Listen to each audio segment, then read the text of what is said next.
Muy bien, vamos a iniciar con la carta a los hebreos. Vamos a iniciar desde el capítulo 1 con un estudio. Vamos a iniciar capítulo por capítulo. Vamos a estudiar el capítulo 1 de la carta a los hebreos. Y en una próxima sección estudiaremos el capítulo 2. Entonces, antes de iniciar con empezar a estudiar esta carta, lo primero que debemos de conocer es el contexto histórico de la carta. El contexto histórico son las situaciones que rodean la carta o las situaciones por las que estaban pasando los primeros cristianos del primer siglo, que trajo como consecuencia esta carta. Es decir, las cartas no surgen porque sí, las cartas surgen por una razón específica. Entonces, ¿cuál es esa razón? ¿Cuál era esa circunstancia que estaban atravesando los primeros discípulos que amerita que se le escriba esta carta? Bueno, los discípulos, especialmente los cristianos judíos, habían pasado por diferentes situaciones: la expulsión de Roma por parte del emperador Claudio. Si nosotros vamos a Hechos capítulo 18, Hechos 18, versículo 2, vamos a ver que en este pasaje Aquila y Priscila venían de Italia, que se encontraba en Roma, porque habían sido exiliados por parte del emperador Claudio. Aquí en el Hechos 18:2 y dice: y halló a un judío llamado Aquila, natural del Ponto, recién venido de Italia, con Priscila su mujer, por cuanto Claudio había mandado que todos los judíos saliesen de Roma. Entonces vemos cómo Claudio había emitido una especie de edicto que forzaba que todos los judíos salieran de la ciudad de Roma. Esto hizo que los cristianos también tuvieran que salir de Roma, como fue Aquila y Priscila. Posterior a esto se levantó otro emperador, llamado el emperador Nerón, quien acusó a los cristianos de haber quemado toda Roma, lo que desencadenó una persecución inimaginable, pero solamente para los judíos que creían en Cristo. Los judíos que no creían en Cristo no tenían que pasar por esta persecución. Como consecuencia de esto, algunos judíos que creían en Cristo, para no pasar por la persecución del imperio, estaban reconsiderando volverse al judaísmo, puesto que los judíos que no creían en Cristo no estaban pasando por esta situación. Entonces muchos estaban reconsiderando volver a tomar sus vidas y volverse atrás al judaísmo, abandonar a Cristo y regresar a sus antiguas tradiciones, a sus antiguas prácticas judías, fiestas, sacrificios y todo lo demás.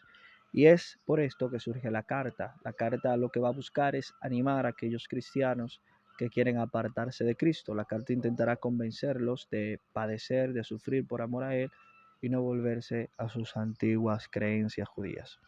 Entonces vamos a iniciar con Hebreos desde el capítulo 1.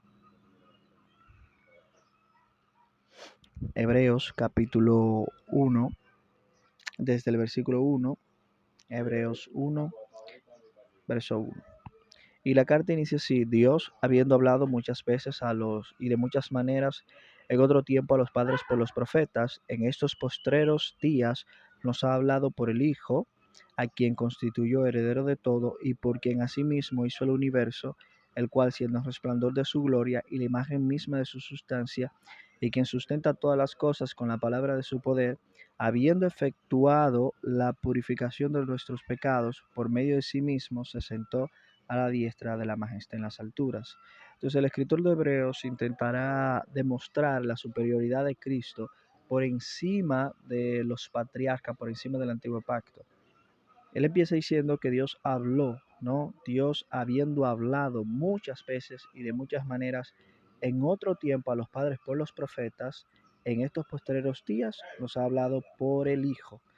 Entonces, aunque Dios habló en el Antiguo Testamento a los padres y lo hizo a través de los profetas, pero ahora en este tiempo Él quiere recalcar el hecho de que Dios nos ha vuelto a hablar, pero lo ha hecho a través del Hijo.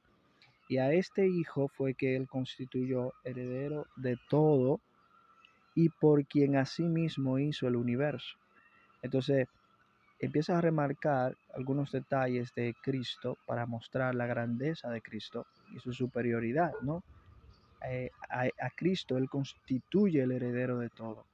Y fue por medio de Cristo que Él hizo incluso el universo, el cual también Cristo es el resplandor de su gloria. Es decir, Cristo es el resplandor de la gloria de Dios y la imagen misma de su sustancia, y quien sustenta todas las cosas con la palabra de su poder, habiendo efectuado la purificación de nuestros pecados por medio de sí mismo, se sentó a la diestra de la majestad en las alturas. Esto muestra que aunque Dios habló a los padres por los profetas, nos ha hablado a través de alguien mucho más superior, nos ha hablado a través del Hijo, que es heredero, por medio de quien se hizo el universo, que es el resplandor de la gloria de Dios, quien es la esencia misma del Padre, la imagen misma de su sustancia, quien a través de la palabra de su poder es quien sostiene todo, y quien también efectuó la purificación de nuestros pecados por medio de sí mismo. O sea, es a través de este que Dios nos está hablando, ¿no? Esto muestra la superioridad de Cristo y aclara aún más el texto acá, en esta parte acá abajo, dice, se sentó a la diestra de la majestad en las alturas. La verdad eso no ocurrió con nadie, nunca con nadie más. Dios habló a través de a los padres, a través de los profetas, pero a los profetas no lo hizo heredero de todas las cosas, tampoco este, les llama el resplandor de la gloria de Dios, tampoco son la imagen misma de su sustancia, tampoco lo sentó a la diestra de su majestad, de su poder. Esto lo dijo con su Hijo, o sea, mira la autoridad y la superioridad de Cristo. Dice en el verso último, en el verso 4, dice, hecho tanto superior a los ángeles. O sea, incluso es hecho tanto superior a los ángeles, cuanto heredó más excelente nombre que ellos. Entonces ya de entrada el escritor del libro de Hebreos nos deja ver la superioridad de Cristo por encima de la palabra dicha por medio del antiguo pacto. Y ahora nos viene a demostrar que el Hijo, incluso por medio de quien Dios ha hablado, es aún mucho más superior que los ángeles. Porque ¿a cuál de los ángeles dijo Dios jamás, mi hijo eres tú, yo te he engendrado hoy? Es decir, nunca Dios le dijo algo parecido a los ángeles, jamás. Esto muestra que Cristo es aún mucho más superior que los ángeles. Y dice el escritor, y otra vez yo seré a él padre y él me será mi hijo. Y otra vez, cuando introduce el primogénito en el mundo, dice, adórenle todos los ángeles de Dios. Esto es impresionante, esto muestra que Jesús es muchísimo más superior que los ángeles. Porque cuando introduce el primogénito al mundo, es decir, cuando el Padre trae a Cristo al mundo por medio de la encarnación a través de María, da una orden a los ángeles diciendo, adórenle todos los ángeles de Dios. Aquí lo podemos ver, donde dice, y otra vez cuando introduce el primogénito en el mundo, dice, adórenle todos los ángeles de Dios. Y sigue mostrando la superioridad de Cristo sobre los ángeles. Ciertamente de los ángeles dice, esto es lo que dice Dios acerca de los ángeles, el que hace a sus ángeles espíritus y a sus ministros llamas de fuego. Perfecto. Dios dice de los ángeles que son espíritus y sus ministros llamas de fuego. La palabra ministro es servidores, en este caso. Los espíritus, eso es lo que son, servidores, ¿no? Y esa expresión llama de fuego se refiere, está hablando de un sentido simbólico, se refiere a la velocidad, ¿no? A la rapidez con la que se esparce el fuego. Y lo que quiere decir es que los ángeles son muy poderosos y muy rápidos. Y eso es lo que dice Dios acerca de los ángeles. Pero cuando va a hablar del Hijo, dice algo mucho más sublime. Más del Hijo dice, en este verso, dice, más del Hijo dice, tu trono, oh Dios, por el siglo del siglo. Cetro de equidad es el cetro de tu reino. Entonces acá puedes ver cómo la superioridad de Cristo resalta, porque Dios le dice, tú eres mi Hijo, yo te he engendrado hoy. Ahí se va mostrando la superioridad, le llama el primogénito, ¿verdad? Entonces vamos viendo la superioridad de Cristo y acá resalta algo muy importante que habla perfectamente de la deidad de Cristo, de que Jesús es Dios.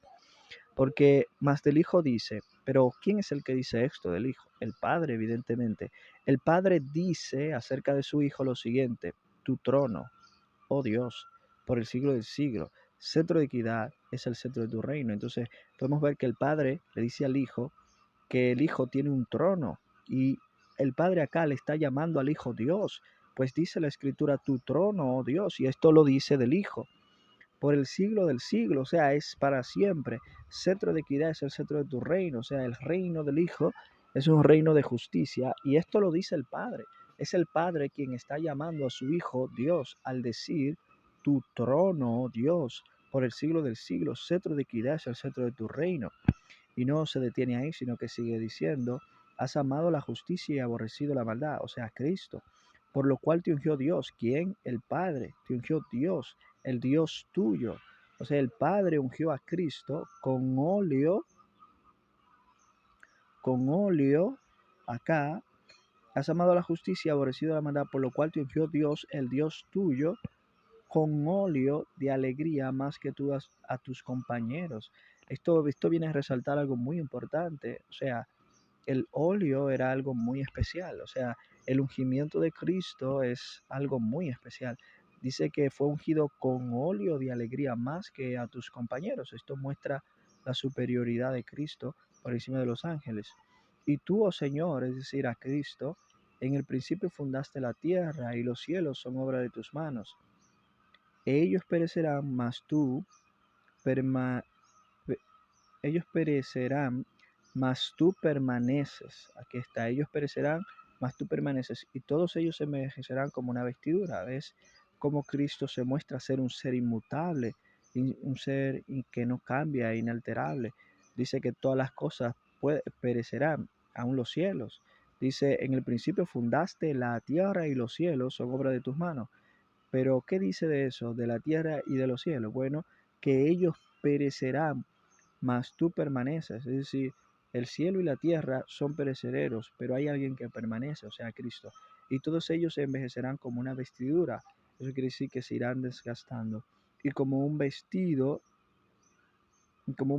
los envolverás y serán mudados. Pero tú eres el mismo y tus años no acabarán. Jesús es el mismo ayer, hoy y para siempre.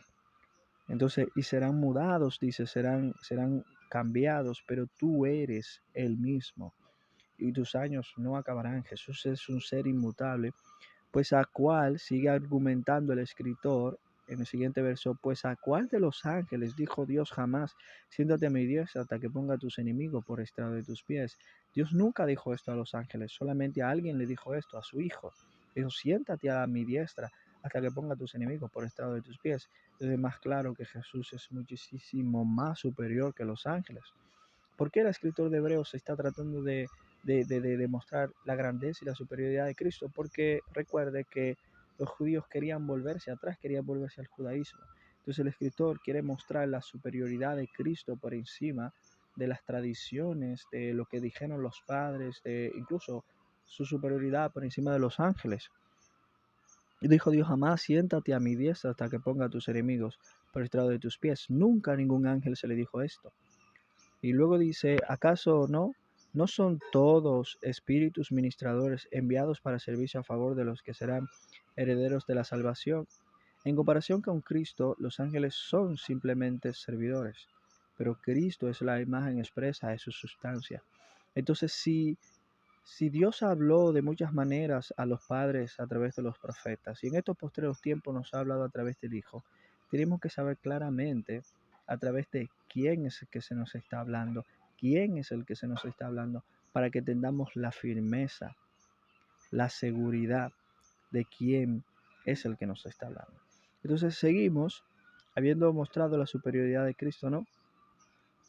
Y su superioridad y que Él es la esencia y todo lo demás, Él va a llegar a una conclusión en este verso. Y dice, por tanto, es decir, por lo antes mencionado que Cristo es superior a los ángeles, que Él es la imagen expresa, bueno, por tanto, es decir, por todo eso, es necesario que con más diligencia atendamos a las cosas que hemos oído, no sea que nos deslicemos. Luego dice, porque si la palabra dicha por medio de los ángeles fue firme, y toda transgresión y desobediencia recibió justa retribución, ¿cómo escaparemos nosotros si descuidamos una salvación tan grande, la cual habiendo sido anunciada primeramente por el Señor, no fue confirmada por los que lo oyeron.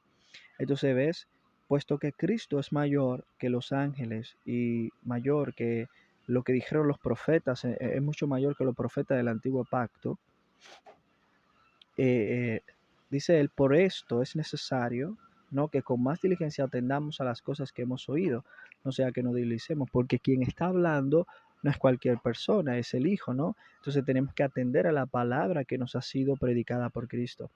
Porque si la palabra dicha por medio de los ángeles, ¿ves? Si la palabra dicha por medio de los ángeles, refiriéndose al mensaje del antiguo pacto que recibían los profetas a través de los ángeles, y dice, porque si la palabra dicha por medio de los ángeles fue firme, y toda transgresión y desobediencia recibió justa retribución, ¿ves? O sea, estos que anunciaron, los ángeles que trajeron su mensaje, trajeron esa palabra, una palabra que fue firme y cuando se desobedeció trajo el juicio justo de Dios. Si ese mensaje que fue anunciado por simples criaturas, eh, él se hace la pregunta y dice, pero ¿cómo no escaparemos nosotros si descuidamos una salvación tan grande, la cual habiendo sido, aquí está la clave, habiendo sido anunciada primeramente por el Señor, o sea, por Cristo, no fue confirmada por los que lo oyeron, refiriéndose a los apóstoles, a sus discípulos? Entonces, eh, es mucho más necesario que nosotros atendamos a las cosas dichas por Cristo, ¿no? A las cosas anunciadas por el Señor, a las cosas anunciadas por los apóstoles, porque Él es mucho más superior que el mensaje que trajeron los ángeles. Y luego dice, testificando Dios juntamente con ellos, con señales y prodigios y diversos milagros y repartimiento del Espíritu Santo según su voluntad. La seguridad de esta palabra anunciada por Cristo es lo que se viene a resaltar acá, ¿no? La firmeza. Si la palabra que fue dicha en el antiguo pacto fue firme, ¿cuánto más firme tiene que ser esta palabra que nos ha sido anunciada por Cristo, quien es el heredero de todo? Ese es el argumento. Incluso Dios testificó juntamente con ellos a través de señales y prodigios y diversos milagros y repartimiento del Espíritu Santo según su voluntad. Entonces, hasta acá lo vamos a dejar. Eh, tenemos que pensar, tenemos que reconsiderar. A la hora de pensar abandonar a Cristo, tenemos que saber y entender a quién es que estamos abandonando, ¿no? El escritor de Hebreos quiso que los primeros cristianos entendieran que Jesús era mucho más superior que los profetas que hablaron en el antiguo pacto. Dios habló de muchas maneras y de muchas formas, pero en este tiempo, le dice él, nos ha hablado a través del Hijo. Y este Hijo no es cualquiera, pues es el heredero de todo, Él es el resplandor de su gloria, y que de hecho es mayor a los ángeles, ha heredado un más excelente nombre que ellos, está sentado a la diestra de la majestad de Dios, y concluye todos sus argumentos diciendo, y es por esta razón que tenemos que atender con más diligencia a la palabra que fue anunciada por este Cristo, por este Señor, por este que fue ungido con óleo de alegría más que a sus hermanos. Debemos de prestar mucha atención al mensaje anunciado por él.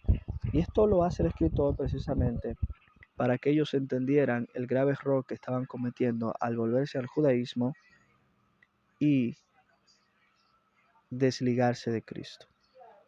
Porque la palabra dicha por los ángeles fue firme. Cuanto más la palabra anunciada por Cristo y por sus santos apóstoles, una palabra que fue atestiguada a través de diversos milagros y repartimiento del Espíritu Santo según su voluntad. Dios te bendiga y Dios te guarde. Continuaremos capítulo por capítulo. En el próximo estudio vamos a estudiar el capítulo 2, vamos a ver la continuación de lo que el escritor del libro de Hebreos nos viene diciendo.